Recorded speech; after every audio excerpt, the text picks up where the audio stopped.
All right. Thank you. Yes, perfect. The session is now recording.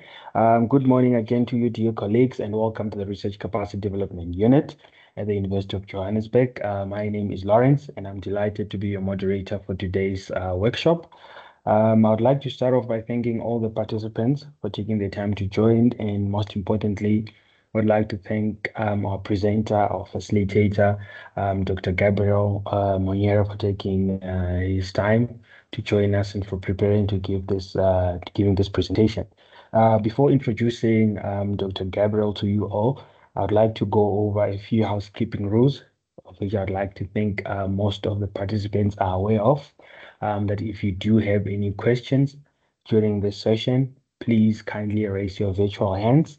And if you do not wish to speak, you can type the question in the chat box and I will indicate to our presenter, Dr. Gabriel, and we would address the question. And as I've noted in the beginning that this session is recorded, and I will also request the presentation slides from Dr. Gabriel, and this will be posted on our model communities by the end of this week. And please note that I will also be posting a feedback survey in the session, and I'll kindly request all the participants to kindly fill in this feedback survey. And also this will ensure that you get a certificate of attendance for this session. And we also use this feedback survey for our reporting purposes. And also please note that we have launched our research capacity development management system.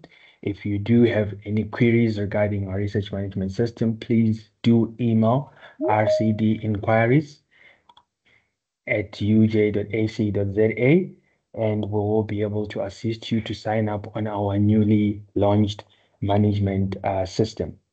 Thank you. I would just like to read over Dr. Gabriel's bio before we can begin the section. Dr. Gabriel Moniera serves as a research capacity development specialist within the Postgraduate School Research Capacity Development Unit at the University of Johannesburg. He previously held a postdoctoral research fellow at the School of Public Management and Governance and Public Policy at the same institution from February 2022 to February 2025. Since 2022, Dr. Gabriel Moniera has also worked as an on-site academic research writing consultant within the RCD unit, providing support to postgraduate researchers across all faculties. His research interest lies in the areas of trade policy, export promotion, foreign direct investment, globalization, and regional integration in Africa, employing both quantitative and qualitative research methodologies. So without any further ado, I would like to hand over to Dr. Gabriel to begin the session. Dr. Gabriel, you may go ahead. Thank you so much. Lawrence, thank you so much. Whilst I'm sharing my slides with you, I just want, by show of virtual thumb, an expression that the participants can hear me well, and also if they can see, just give me also a thumbs up for the slides that I'm going to be sharing with you. So just let me know if you can see the slides. Then I will be able to begin with the session. Yes, perfect. I can hear you from my side. We can see your slides, in presentation mode, and I believe all the participants can hear you clearly. And with the, I see they've indicated the thumbs up, so you may proceed, Dr. Gabriel. Thank you. All right. Thank you so much, Lawrence. Okay, so I think the theme of today for today's workshops is fundamentals of research writing, and on that we are specifically going to be looking at language rules, grammar, and sentence structure. So when I was tasked with this with the facilitation of this topic, I struggled to put together a presentation. Why? Because of I thought that these what is it that I'm going to talk to the participants.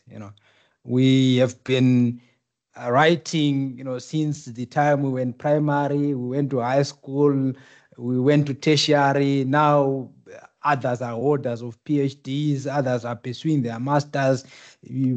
At least the audience that I'm having here today, at least possess an honors degree. So you have been writing, since you have been, following these rules in terms of language, in terms of grammar, in terms of sentence structure.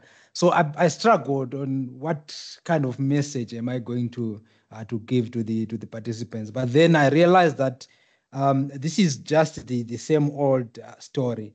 It's things that we know. Sometimes we think we know.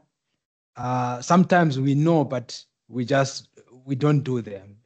I'm also found guilt, as part of those who sometimes violate these language rules. There's more to language than what we think or we might think, right? But one thing that I've learned over time is that all aspects, they are sort of at the end, they are intertwined. If you violate the rules that relates to spelling, if your spelling is wrong, it affects the structure of the sentence. Yeah, it can also affect the grammatical aspect of the sentence. At the end, at the ultimate end, it affects the message that you want to give to the reader. So under this, we are going to look at just a short introduction of what this topic entails. Then we look at language rules, grammar, sentence structure, and other things that the violations that we can do. I have just termed it what can go wrong. So in which we look at violations, that we normally do, common mistakes that normally okay in terms of grammar, sentence structure, and language rules, as well as punctuation and its power, active versus passive voice, grammar in different contexts, spelling and grammar check tools. So that is some kind of mastery that we can do. That now we are living in an era where technology is there. There's generative AI and so on. So we have used in one way or the other some of these tools, like Grammarly, for example, to try to check if our spellings are correct, if the grammar is also correct, and in most cases it's even embedded within the Microsoft Word or any other Office platform that you'll be using to write your text. Okay. So what is it that we call language rules, grammar, and sentence structure? So when we talk of language rules, we are simply referring to sort of standardized guidelines that govern how we structure words, phrases, and sentences to ensure clear and effective communication. Remember, at the end of the day, the ultimate objective is for you to communicate to the audience that you are targeting, right? If it is your research, you want to communicate to the ultimate reader that you are targeting for that particular piece of text that you are writing. So if the communication aspect is not fulfilled, then it means that piece of writing, it has not achieved its objectives, or you as the writer have not achieved your objectives. Grammar, we are looking at a system of a language, including its syntax, that is the sentence structure. Like I said, that these issues are intertwined, morphology or word forms and punctuation. So one way or the other, sometimes we even violate, the use of punctuations. So when you talk of grammar, we are simply defining how words are combined to form sentences and convey meaning, right? How you put words together to convey, to form a sentence and to convey a meaning or to communicate a meaning. When we look at sentence structure now, we are now looking at the way in which now you structure your sentence. There's a time when I delivered a facilitation on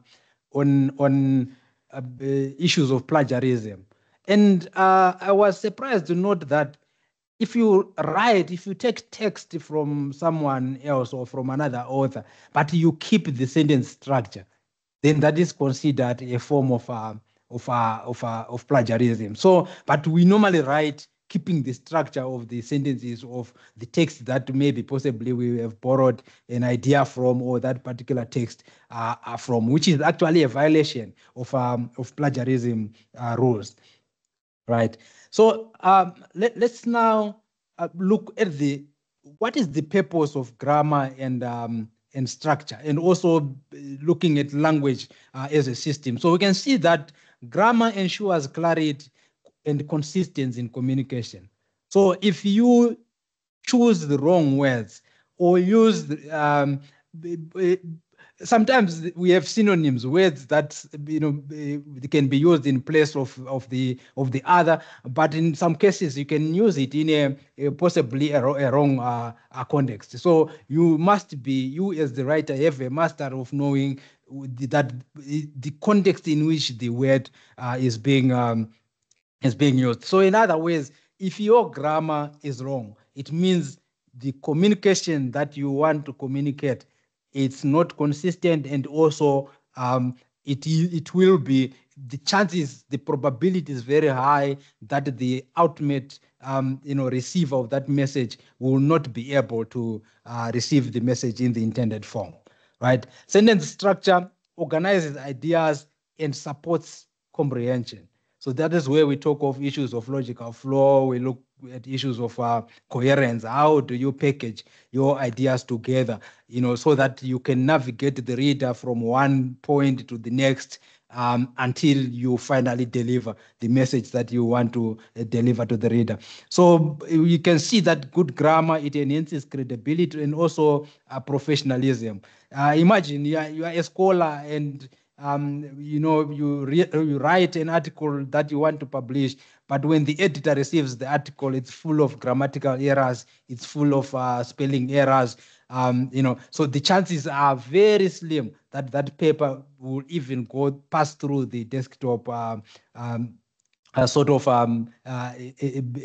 editing. So the editor might just reject the paper based on desktop review, right? When we look at language as a system, like any other system, like maybe, for example, we know mathematics, we have done mathematics before. We know that, it follows particular rules. There are formulas that are followed if you want to solve a particular mathematical problem. But just like that as well, language also follows patterns and rules.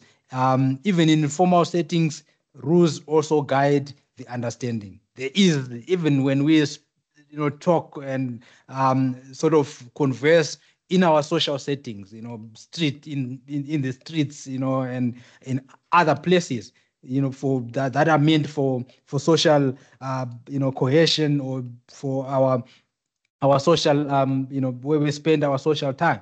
We also have to follow a certain set of guidelines. So which means there are some rules that needs to be followed.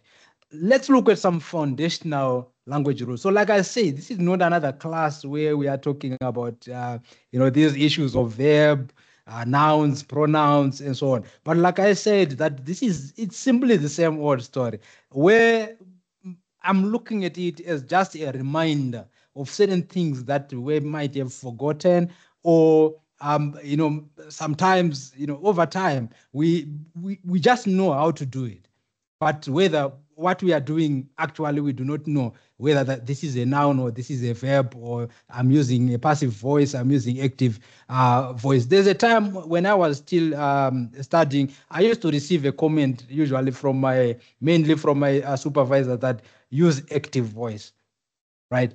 But I just couldn't even understand what the active voice was. And I used to just leave that comment. So I continued using passive voice mostly. Not that I'm wrong for using the passive voice, but there is, when you use active voice, it have certain traits or certain characteristics that makes the message that you want to deliver to the recipient to be clearly understood, right? So we are going to talk about such. We first talk about the subject-verb agreement. So these are foundational language rules. Subject-verb agreement, where a singular subject takes a singular verb. For example, it's also a common mistake that I used to make as well, especially when I'm referring to authors. It's this issue of subject-verb agreement, where if you are using a singular subject, it must take a singular verb. For example, when you say he is one person, then you can, if you want to say he runs, then you have to say, you can't say he ran, but you say he runs. But if there are more, then you use run. They run because they are more, right? I'm now putting it in a more of an academic setting. This is a common violation that I also used to make when I'm referring to authors. So if there's one author, then that author finds, isn't it? When you're presenting the results, the author finds this, right? The author argues this, you understand? But now, if there are more, if it's a plural subject, it also, you have to take a plural verb. So now if there are more, they run. Two or more authors, they find, right? So I used to put it the other way around. When it's one, then I say find, but when it's more than one, then I say finds. So which is wrong and a common mistake that we make as academic writers and as researchers.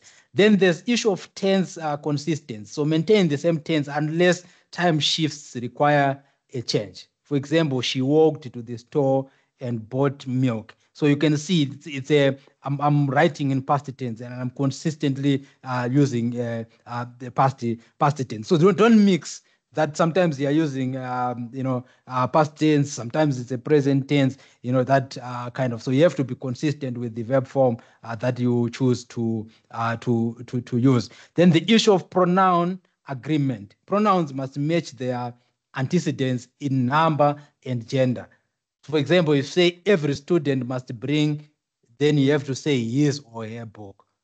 Not every student must bring their book when you're writing in a formal setting, right? Because when we talk of students, there's an element of gender. These are people. There's an element of gender.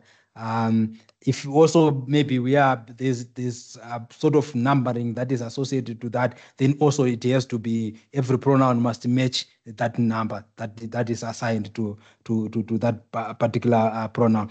Then issues of punctuation rules, full stops, commas, semicolons, and colons, they help clarify meaning and prevent run-on or fragments. So when you talk of run-on, these are sentences. Sometimes when you are reading, even within your own work, you can see that maybe there's no full stop, or there's no comma, there's nothing, there's no any punctuation that is there. But there are sort of two sentences that are in one sentence, right? So that's what we call a run-on sentence. It's usually okay when two or more independent clauses they are joined together improperly, either without punctuation or with just a comma, which creates what is also called a comma splice, right? So we also have, when we talk of the besides the run-on sentences, we also have what are called sentence fragments. So when we talk of sentence fragments, we are simply referring to an incomplete sentence that is missing a subject, a verb, or a complete thought. So it's those sentences like maybe a person can just say ran through the field, right? For example, ran through the field. There's something that is missing. Maybe you can address, maybe to say maybe the girl ran through the field or the boy ran through the field, instead of just saying ran through the field. So it shows that there's something that is missing. So it's just a sentence that is just like it's hanging. Okay, so that is the use of punctuation. The punctuation rules. We'll talk more about punctuations as we move on.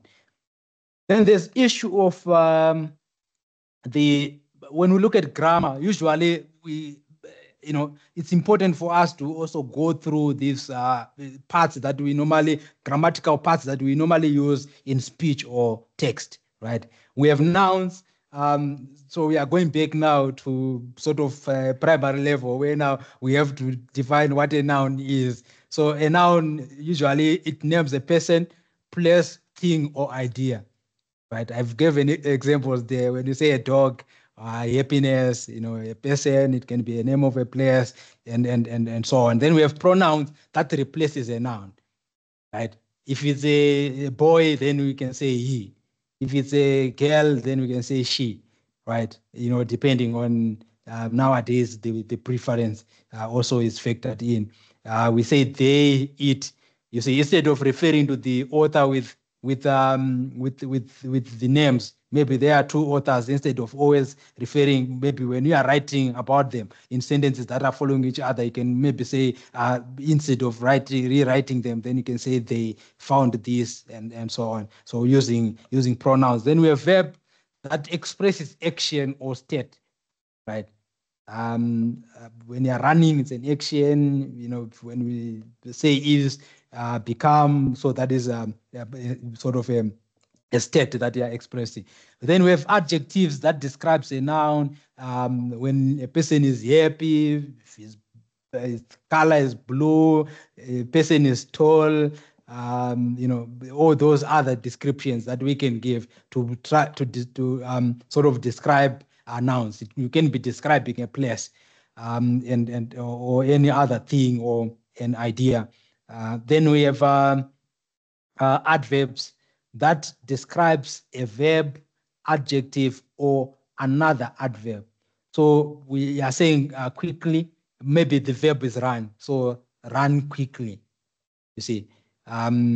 Very well, so we have used that. Then we have prepositions that shows relationships in space or time.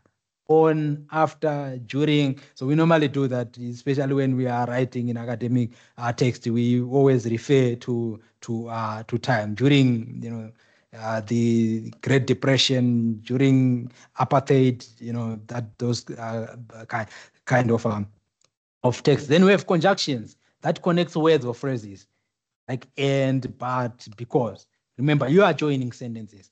So all this also speaks to the logical flow, especially the conjunctions. They speak also to the logical flow of your text, how you are building coherence of your text. How does it relate, to how are the ideas related that you are expressing in form of the text, navigating from one idea possibly to the next, from one sentence to the next. Linking, linking sentences, linking paragraphs, linking sections, linking chapters, and so on.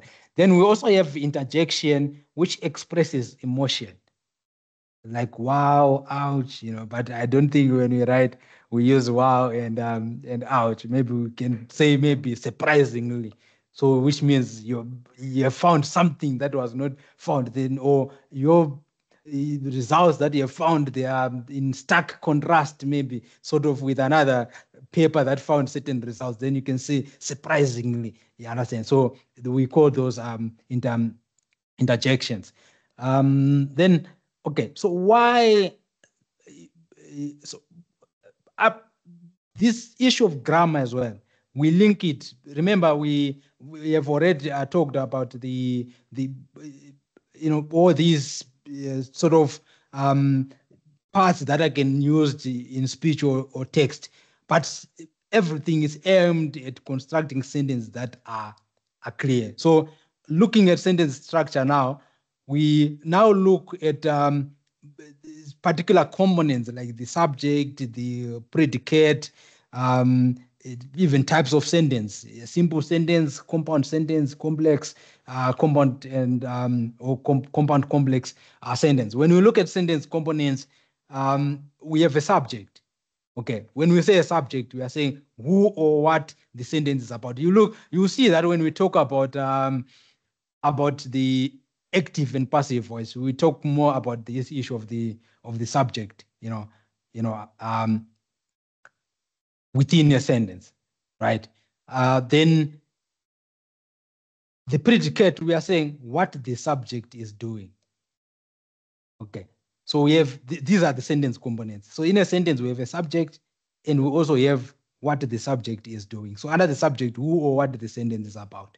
So if it's about you, then you are the subject of the sentence. Then what the subject is doing, then that become predicate. So these two elements, they are the ones that build either active voice or passive voice in how the subject is referred to, right, within a sentence. Types of sentence: simple sentence, the one with just an independent clause. I've inserted some examples in the brackets, like for example, saying the sun sets, right? So that is sort of a simple sentence. It's only having one independent clause. Then we can have compound sentences with two independent clauses joined by a coordinator. She smiled and he waved, right? So we can also have complex sentence that is one independent clause plus a dependent clause. Although it was raining, we played outside, right? So also this, if you write them wrong, then it let's say maybe the subject was missing, then you can see a person can just say maybe we played outside. Then that becomes that also it becomes sort of a sentence where it has something, a component that is missing, and in this case it will be the subject that is missing. Then we have compound complex sentences where at least two independent clauses plus one dependent are used.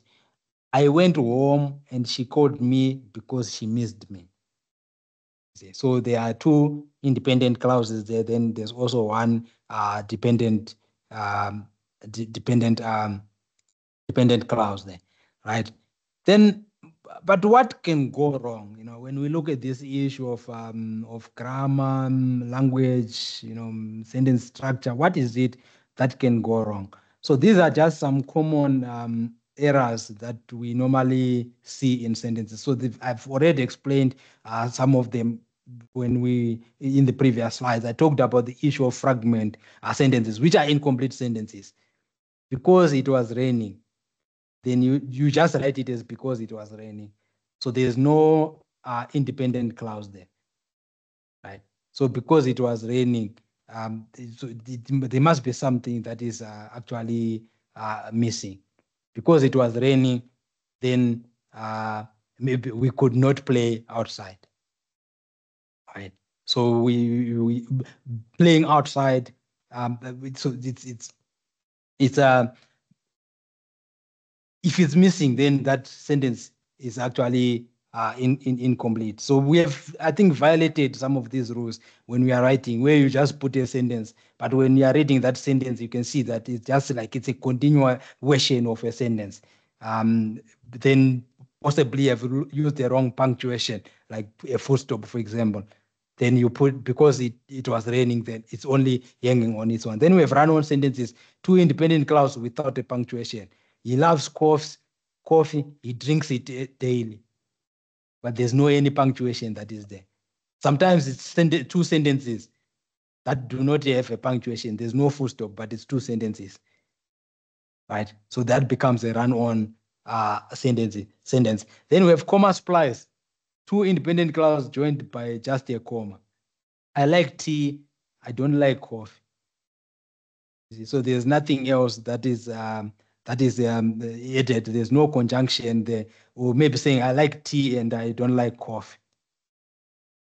You know, so there's nothing. It's just a comma, but there's no any other conjunction that is there. So you can use conjunction to try to fix that. You can use a semicolon, or you can split the sentence into two sentences, right? I like tea, then you put a full stop. I do not like coffee. Then, but now you also need some form of some logical connector so that you can connect those two sentences so that the flow flows, where it's not like just sentences that are just hanging, right? Or we call them islands. You know, it's just a sentence that is just standing on its own. There's no relationship with the next sentence. Then these are, when we look at punctuation, so mostly the punctuations that we use to try to mostly go about this, you know, conform to the language rules, right? We use punctuations, and the most commonly used is comma, full stop, question mark, semicolon, colon, quotation marks and this apostrophe, right? So I've included the symbols also that are used. So for comma, usually we use it to separate elements, indicates pauses. So me, when I'm writing, whenever I stop to breathe, okay. So I write when you're writing, you are also the editor of your work because you are the first person who is reading it, right? So I always say when you are writing, you assume three forms. Before your text, someone else see your text. Yeah, the author. Yeah, also the reader of the work. Yeah, also the editor of the work. Right. So you have to edit your work because you are reading it. When it doesn't make sense for you, then you have to fix it. You have to edit it. And if it doesn't make sense for you, then it won't make sense for the next person. Right. So it's important that when you are reading your work, where you stop to take a breath, then it means there should be a comma, or it means already the sentence has become a long sentence. So it must maybe possibly end, or it needs a comma or some other form of punctuation marks that can be used. So before leaving, she locked the door, right? Before leaving, I stopped. She locked the door. I already know that that's the way that I know that I should put a comma here. Okay, right? Then semicolon connects closely related independent clauses. She loves books. He prefers movies. I've seen quite a lot of students also writing in this form as well. Colon, separate elements indicates pauses as well. He brought three things. Then you put your colon, a pen, a notebook, and a smile. So usually when you put comma, okay, if they are just things that are independent, I'm not going to let's say maybe I was listing a pen, a notebook, and a smile, then I need to talk about something else again after that, right? To add maybe possibly another element. Then I have to use a semicolon to separate because I've already used a comma. Because if you continue using a comma, then it's not going to make sense, the sentence. So usually I use it whenever I write something, a particular element within what I'm trying to express using the colon. Then I have to use after the commas, and I finished where I say smile. Then I'm now adding another element. Then I have to use a semicolon. So for that way it reads well. Then we also have the apostrophe, which shows possession or contraction, right? So usually words that are like it's, then we say it is, right? We use that in short form. We are writing it in short form of it is. Then we use this apostrophe, of which it's not recommended when in academic writing, in formal academic writing, because we always want everything should be in full. We don't want don't, but we want do not. Couldn't, then we could not. Mustn't, must not. You understand? So the same way it is, although it's not really advised that you write in this particular form, right? But you can use it's, for possessive. It's when you are referring to maybe a particular subject. You can say maybe South Africa and its citizens. You understand? So we are referring, it's sort of a possessive. We are showing possession. Then the quotation marks, we always use them, usually for when we are quoting direct speech or citations. Then we use the quotation marks. Okay, so I think all these the punctuation that we have spoken about here, we have used them in one way or the other, or in one form or the other. Then the issue of active or passive voice. So here I'll just talk about it in passing, because at 1 o'clock I'm having another workshop that I'm facilitating again for the RCD, where we are going to talk about issues of clarity, conciseness, and precision in academic writing. So clarity, conciseness, and precision in academic writing. And the issue of active or passive voice it also it's an issue of conciseness, right? So we will talk more about it when we, and also give maybe a lot of sort of examples to show how this should be done. And it's an issue that many find it difficult to address, or simply doesn't even understand what it is that they are supposed to be doing when they are faced with such a common sort of a feedback remark that comes from supervisors. So when you talk of active voice, we are saying the subject is the one that performs the action, right? The subject, so, is the one that performs the action. So we have a subject and a verb there. The chef, which is the subject, cooked, which is the Apologies. yes. Apologies there, Dr. Gavra, just to interject. I hear you mentioned that you're going to be having the session later today. So I just wanted to notify the participants that I will be posting rather the direct link for that session from 1 to 3 in the chat box, so that they also have it. For those that didn't get to register, I'll just post the direct link into the chat session. All right. Thanks, Lawrence. I think that will be perfect. Yeah, that will be perfect, so that they can have direct access to that. So it's more of a continuation of this of the topic that is under a presentation now. We could not just package everything together because of time. So we had to split them into 2 sessions. So this first session, then the following session as well, it's still adding. It's a sort of a complementary session that is adding onto the conversation that we are having now. So thank you so much for that. Okay, so thank you. So I've spoken of active voice, and I said the subject performs the action. So the chef, which is the subject, cooked dinner. That is the action. So we are saying the doer of the action is the one that we are focusing on, right? So clear, direct, and engaging. So that is the advantage of using active voice. And in most cases as well, readers, they don't want to wait until they hear who performed that action later. You understand? So they want communication that is direct. Then we have the passive voice, where the subject receives the action, right? The subject is the one that receives the action. Dinner was cooked by the chef, right? Usually you see for formality, or when the actor is unknown. So when you don't know who performed that action, then you can just write it in that way. But if you know, then be direct. But always, we also use it as well in academic writing, where sometimes you don't want to sort of take responsibility for something. Then you tend to use so sort of it's like you're not referring to something directly. You rather refer to it indirectly.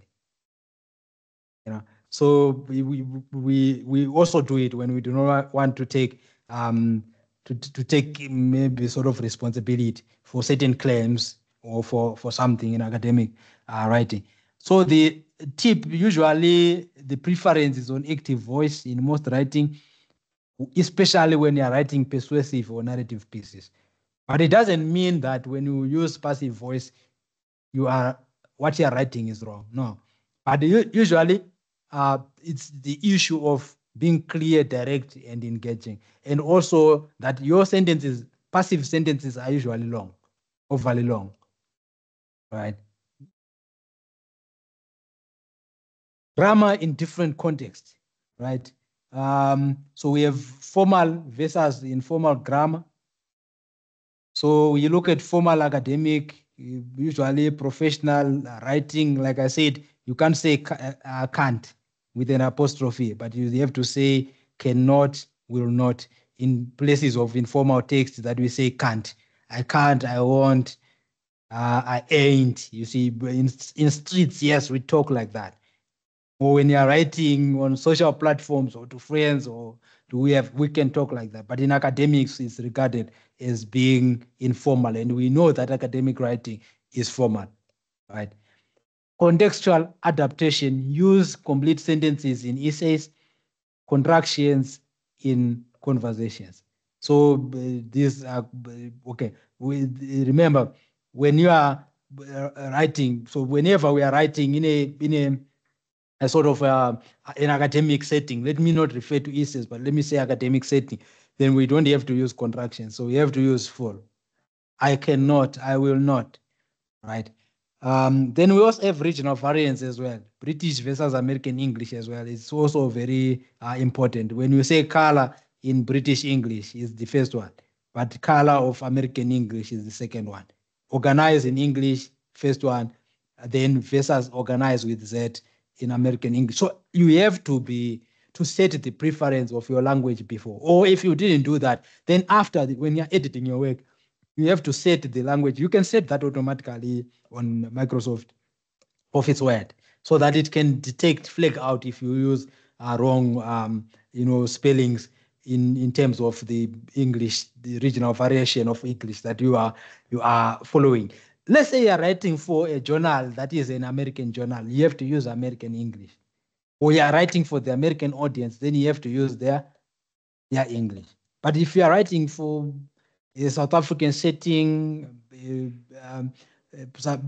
also for maybe those who were colonized by British or sort of those who follow the British English, then you have to use the British English. But for globally, myself, I just vary according to who am I targeting, and especially which platform am I targeting to publish my work on, right? If it's in South Africa, then I have to follow the South African English, and you can set that on Word.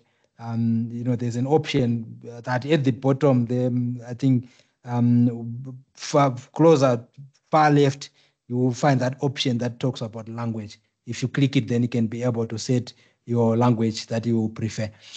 And then it will check grammar and English according to that language that you would have checked when it's flagging it out. Then, but we also have, like I said, this is an era of technology where we have seen a lot of generative AI tools being created to try to assist us with flagging out grammatical errors, some other language issues, as well as issues of spelling errors. And like I said, all these things, they are sort of intertwined. If the spelling is wrong, then it will also lead to grammatical errors. It also lead to issues of even the sentence structure is also sort of disturbed as well or altered. So which means that we have to look at them in unison rather than sort of independently, right? So we have on this one, I'll focus on the MS Word spelling and grammar checker, as well as Grammarly, because the university subscribe for us to Grammarly that we can also use to check our text as we write. If you sort of embed it within your Office tool that you'll be using to write, and in emails, as well as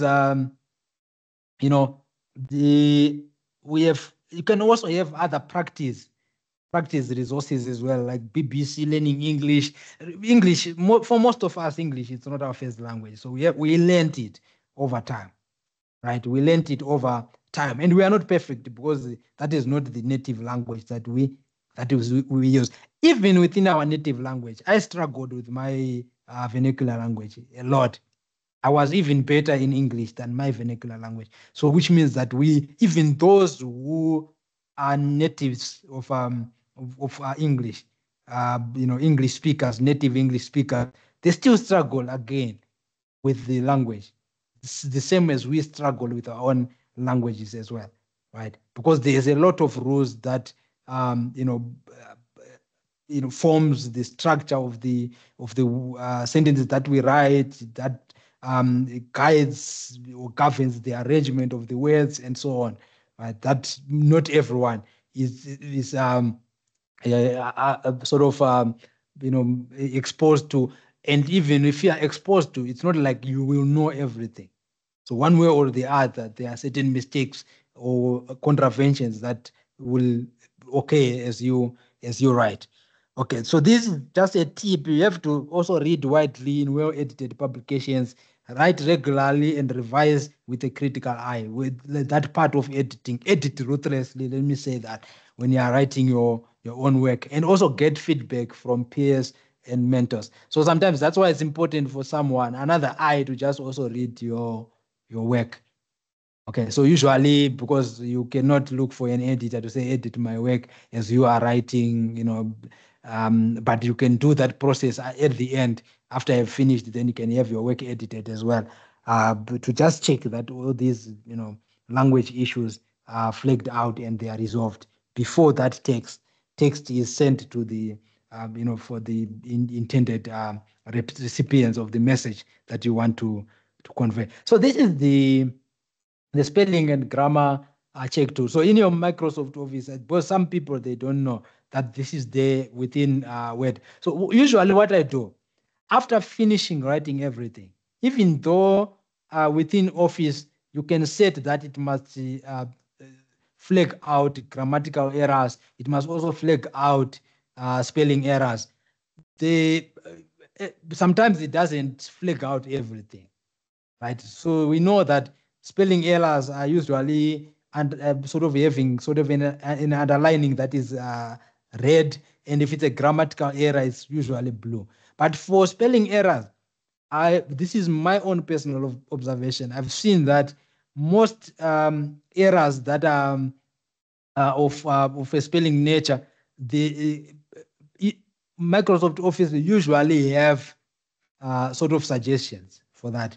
But for grammar, it can flag out that there's a grammatical problem. But in most cases, it cannot offer recommendations for that. So you have to know how to address certain grammatical errors as they are flagged out, by these AI tools. Remember, the use of AI tools, you cannot solely rely on that. There's always a human element that is needed. And in many cases, I've seen Grammarly giving me things that are wrong, suggesting things that are wrong. That's why it's called a suggestion, because it can be wrong or it can be right.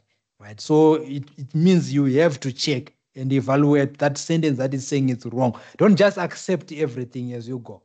You must evaluate first and see that, okay, is it within the context or the setting in which you are writing that. Sometimes these AI tools, they are also they give wrong suggestions, and you have to override those suggestions, right? So this is the way you get this. So after I finish writing, I go to the spelling and grammar check.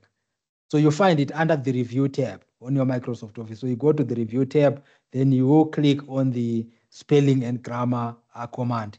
So if you click there, then this tab will come out. Usually it's on your right hand side, far right. Then that will it will pop up there. So now it will be now showing all the if there are spelling errors that it have flagged out, then it will be showing you the errors.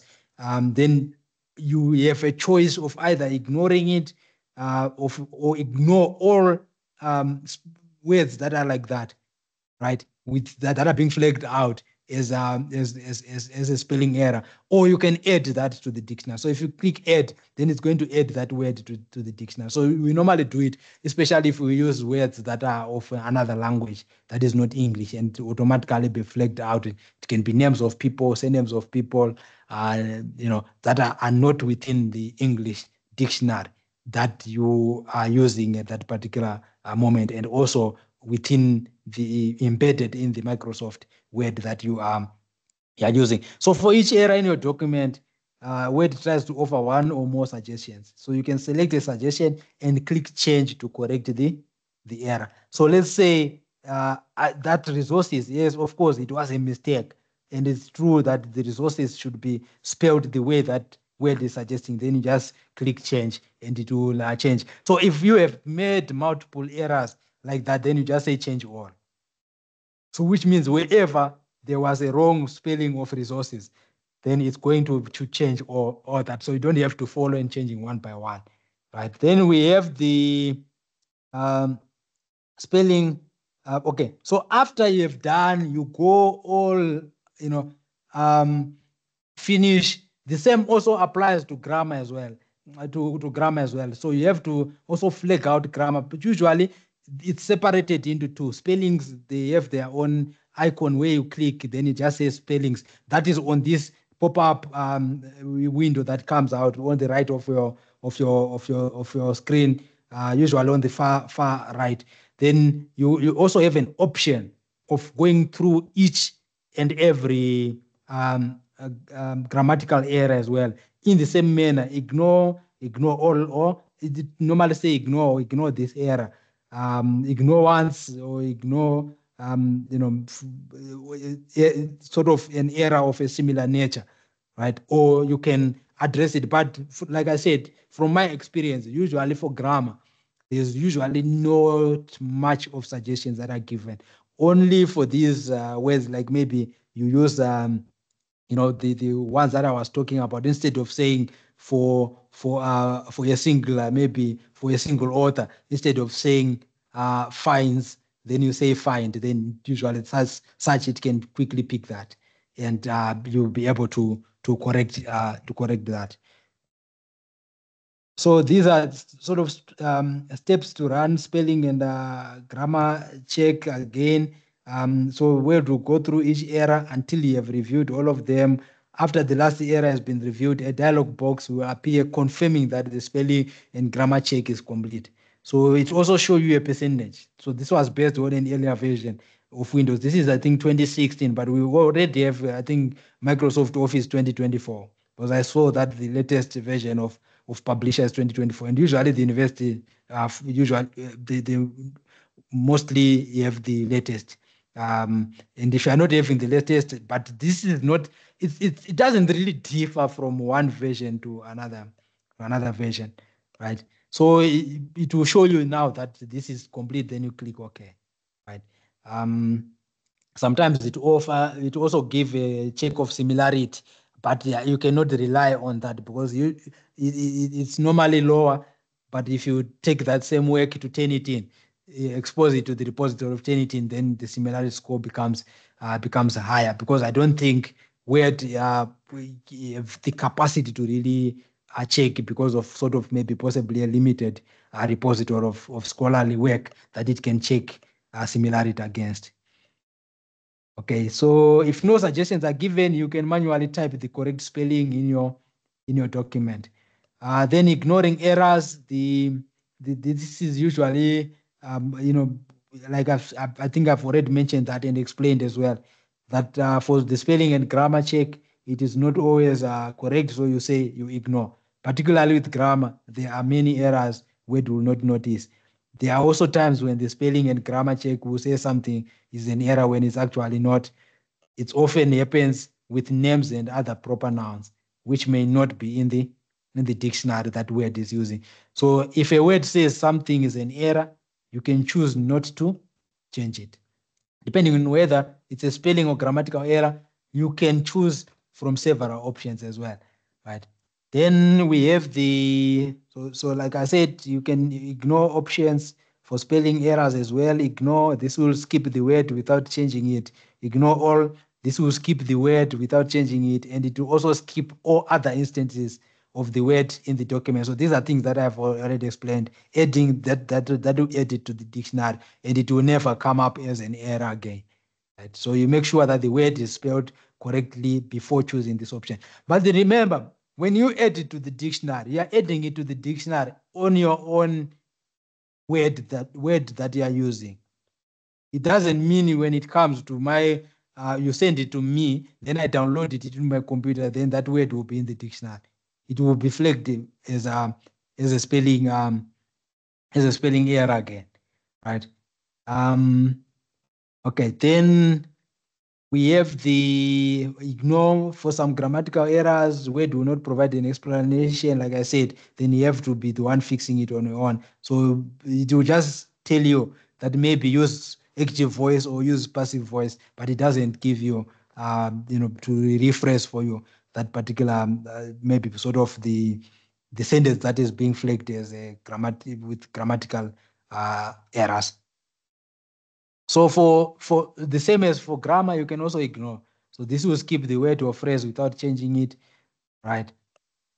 Then automatic spelling and grammar checking. Like I said, by default, Word automatically checks your document for spelling and grammar errors. So you may not even need to run a separate check, but run a separate check, because I've seen that it does some of them, it doesn't flag them out. But when you run a full check, then it's going to flag them out, right? So the red line indicates a misspelled word, and the blue line indicates grammatical error, including misused words. So usually, if you click on the word, then it will give you a suggestion. So it's always advised that this should be on.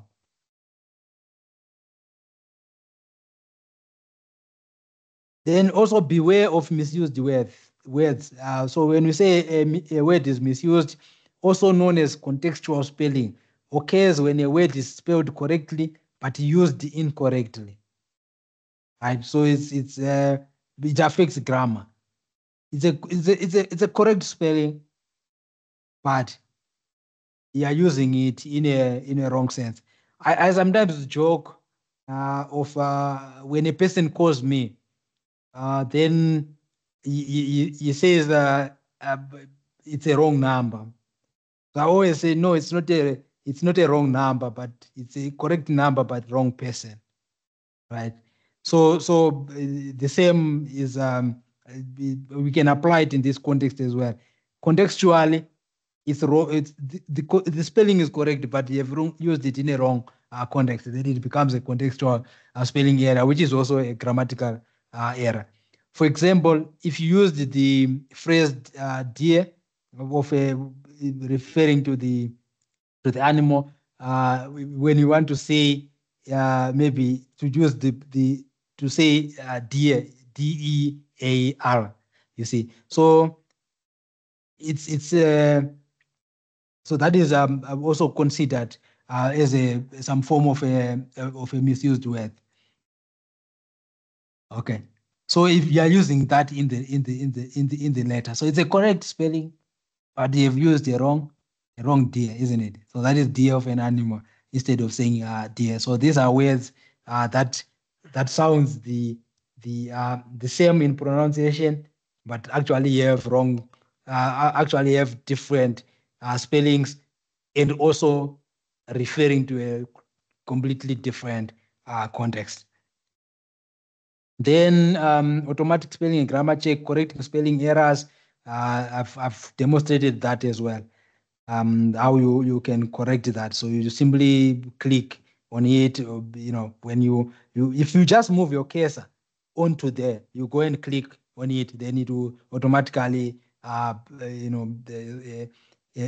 pop-up sort of a dialog box comes with the recommended spelling. Then you can click it if you want to accept, or you can say ignore, or you can add to the dictionary. Right. It's the same also for grammar as well. Then there's also what we call a backstage view, right? That is where you have to set that the spelling and grammar must be checked automatically. So you have to change the settings on your document. Okay, so you have to change the settings on your document. So you go to options, you click on options, then from options you have to go to a dialog box that will appear on the left side of the dialog box. You select proofing. So you will see there, you can see on the left there's proofing. So if you click on proofing, then it will give you this will come out. So everything that is populated on the dialog box will come out. It's under proofing. Then you have to select and tick those three. Check spellings as you type, mark grammar errors as you type, and also frequently confused words. So if this is not ticked, then you will see that your document, as you type, even if you make errors, it doesn't flag them. It doesn't flag them out. Right. So those are many options that are there that you can choose from. Okay, you can also hide spelling or grammar errors in a document if you want to hide them. So you don't want them to be shown. So you can hide spelling errors in this document only. You can also hide grammar errors as well in the same document that you are working with. So for you to do that, you have to click File tab. You go to Backstage View, then you click Options. In the dialog box, then you select Proofing. Then you check those boxes next to hide spelling errors in this document only, or hide grammar errors in this document only. So it will just come in the same. It is also the same sort of the same dialog box as the one that we referred to in the previous slide. Okay, then Grammarly, we have used Grammarly. You know, the Grammarly for Google Chrome, you can download it as an extension, and then it will be part of your Google Chrome. So whatever that you do on Google Chrome, if you're writing an email, and so on, it will automatically try to correct or suggest if there's any errors that you are making. But I just don't like, because for Grammarly, there's this sort of an icon that just appears, especially in when you are typing. Then it will just come and appear. For me, it always appear in certain points that actually disturbs me from typing well, because it will just hover over text maybe that I'll be working on, or where in the sentence where I'm writing, so that I can't see what I'm typing. So which is maybe sort of an error, something that one maybe needs to complain to Grammar about, in terms of them having to fix the positioning of that. But usually it's like I said, this is part of generative AI. It detects errors in your writing and offers solutions. The same include paragraphing. You get suggestions on how to break up text to make it more readable. Issues of plagiarism. Grammarly also checks your content against the ProQuest database and over 16 billion web pages to look for plagiarism, so you know your work is original. Citations, if Grammarly does not detect that you have got some of your text from elsewhere, it generates citations, usually in MLA, APA, and the Chicago style, right? So we have Grammarly. So it also detects spelling errors, grammar. You can use it for plagiarism check, but like I said, it also doesn't really, it cannot check the same way that Turnitin also checks. But you can use also these tools to just try to get an idea of maybe the plagiarism as you write, or similarity rather, because I don't like calling similarity plagiarism, because similarity indicates plagiarism, that there might be potential plagiarism if it's high. If it's low, then it's also indicating the opposite of that. It's also equally true, right? Then, okay, so this is how you install Grammarly as an extension in Google Chrome. So if you go to Grammarly for Chrome, then you checking for writing suggestions. You have to install it first. You install the extension. Then when you click on the extension, it will give you this dialog box. Then you can maybe input certain settings in terms of what kind of English, if you're writing in British English, so that it can better flag out issues of grammar and also spelling errors as well. So like I've said, once the extension is downloaded and installed, you can click on the Grammarly. It's usually a G on your it appears on your, if it's in Chrome, it will appear in Chrome, and also even in Microsoft Office Word, you can also add an extension of Grammarly. So it's called okay. So if you open it, then you can do the settings. Then from there, it will always be, whenever you're writing, if you open it, then you can see as you write errors that you'll be making and it will be suggesting, including issues of tone as well, a formal tone, and maybe telling you whether your text is it a formal text, is it now informal, what kind of tone do you want to use. Then we have so grammar also shows you synonyms, words of the same meaning to improve your writing. You can see a list of alternatives for any word by double clicking on it. So that is also available in reverse. When you are browsing the web with Grammarly enabled, you can double click on any word to see its definition as well. You can edit in Gmail. As you write emails, it can also help you as well to sort of maybe check the tone that you are using. If it's in a professional setting, to check whether that email, does it sound professional. Then we have, okay, so this is, I think what I've been also explaining in terms of that, it's also an additional tool that you can add to Gmail as well. When you're writing emails, then it's able to sort of flag out any mistakes and grammatical errors that you will be making. And with this, I think I reached to the conclusion of this presentation, and these are my concluding remarks. Grammar is not just about rules; it is about meaning. Sentence structure is the framework for clear expression. With practice, anyone can master grammar. We have written, we have published, but it's because of we have learned over time. Sometimes we learned from the text that we read. So every time or every text that you read, it should be an opportunity for you to learn something new. Learn how others write. Those authors that you want to be like, or those that inspire you. Also check how do they write.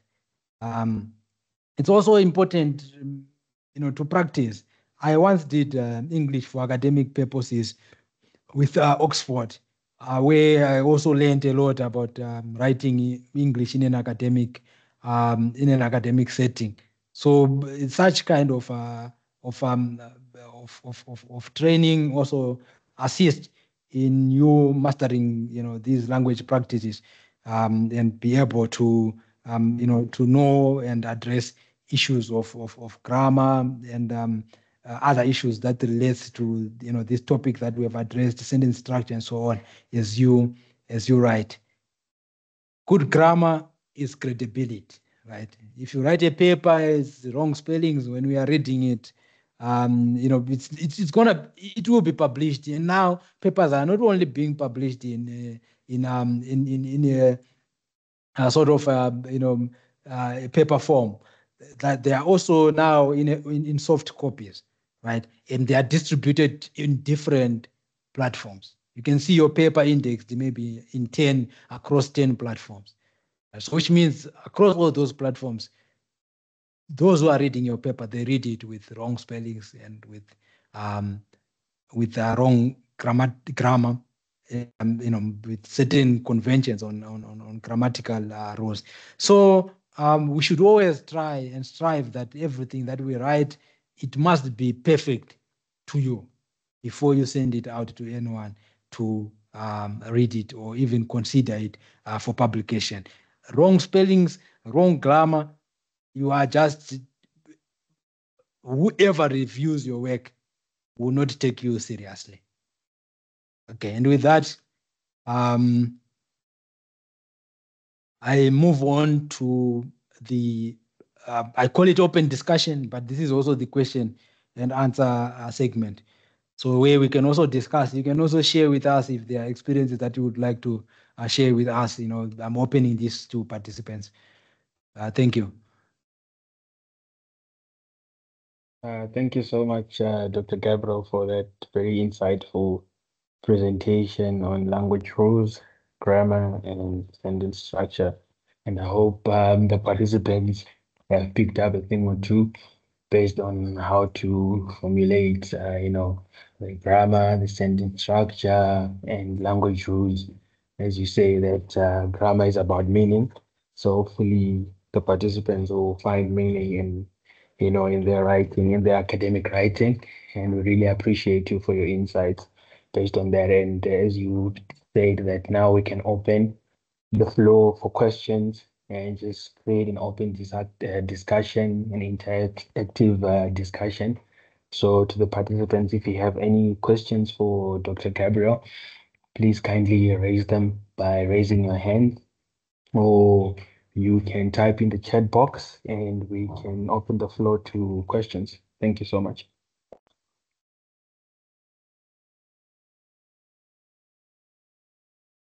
Yeah. Also check on the chat for me, Lawrence. Yes, I am monitoring the chat. I am monitoring. Okay, there is a hand raised by Linux. Linux, you may unmute your mic and speak.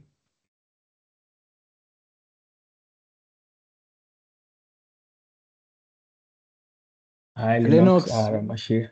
You may unmute your mic and speak. I've allowed you may unmute and speak. Yes, there you go.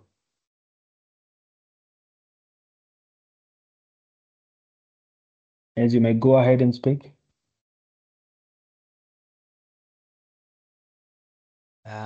It seems like maybe there Hi, might Linux. be.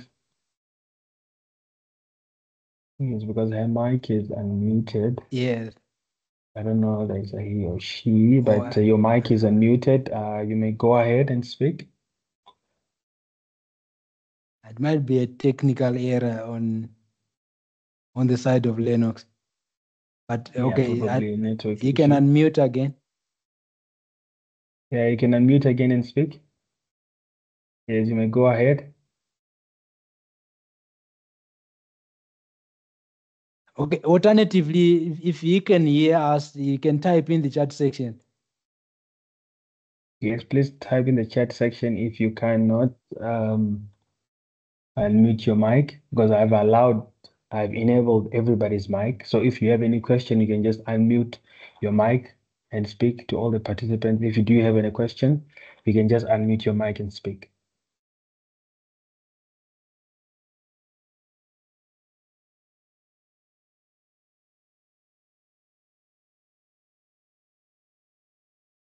I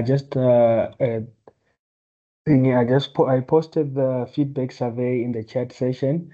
As I have noted in the beginning that we use this for our reporting and also just to give kind words to our facilitator. And also please note that by filling out this feedback survey ensures that you will receive a certificate of attendance for this session.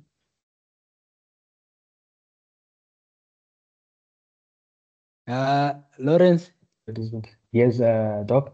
I don't see, we continue to encourage the participants to if there's anything that they need to ask, this is the time. Or if you want even to share with us, it could be a personal experience or anything relating to this topic that we have just addressed. You are free to do so. Yes, anything related to academic or personal experiences based on your academic journey, you can just share with us. I think with the silence, we can assume that maybe okay, we have Chiedza there. Chiedza, you can meet and speak here. There you go. Okay. Thank you. Good morning. Good morning. Good How morning. are you, Cheers? I'm very fine. I just want to comment on the presentation, that it was really insightful. For years, I've been using Grammarly and it has been working perfectly fine for me. But here's a question for you. Is it proper to use Turnitin before I submit my, whether it's a paper or project for examination? Will I not risk having the high percentage of similarity later on when it comes to exam time? I don't know if I'm clear. Yeah, thank you. Yeah, of course, yes, you are very clear. And I will, let me answer that. Okay, so this is how Turnitin works, right? Turnitin works with the how the submission was created.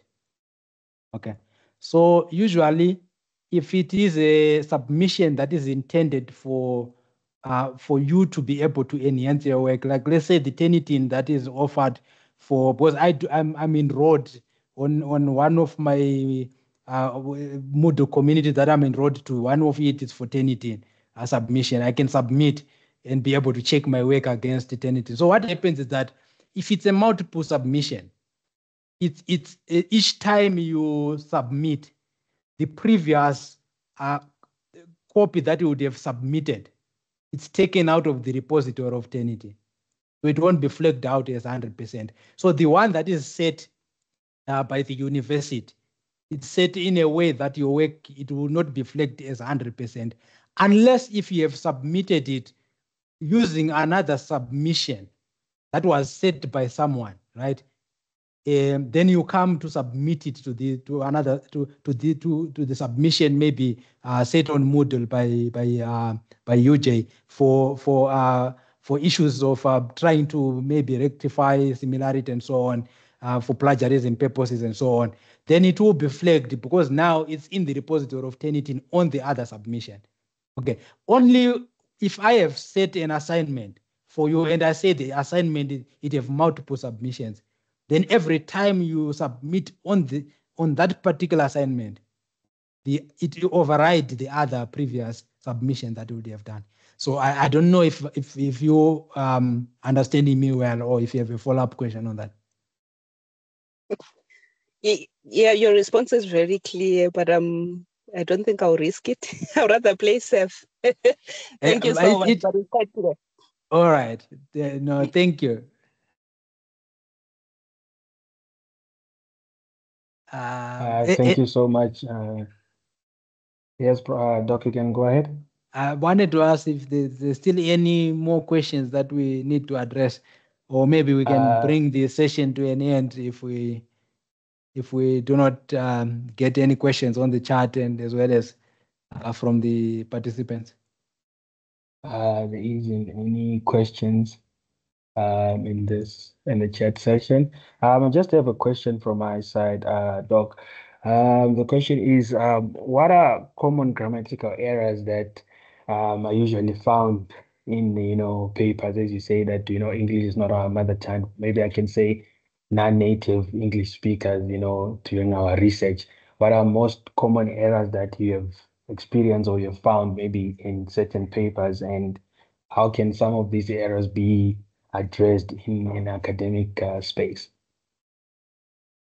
Okay, so like I've been saying, I think during the presentation I've addressed some of these, and also including how that can be addressed. So mostly the ones that I've been seeing, that I've noticed, it's the one that relates to the subject-verb agreement, right?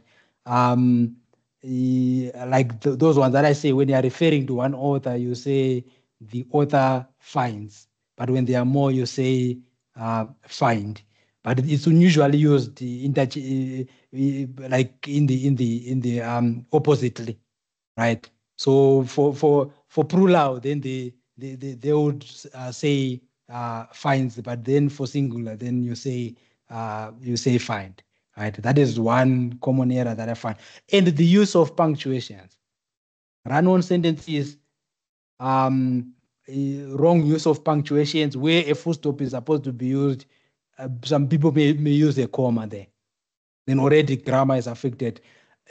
Using of particular words in a wrong context as well. Synonyms, especially trying to go about this issue of similarity. People just pick, you end up just picking any synonym and using it in a wrong context, right? Some also relate, they emanate from issues of spelling errors as well. Because remember, spelling errors, it also affects the grammatical sense of the sentence as well. The sentence won't make sense if the spelling is wrong, right?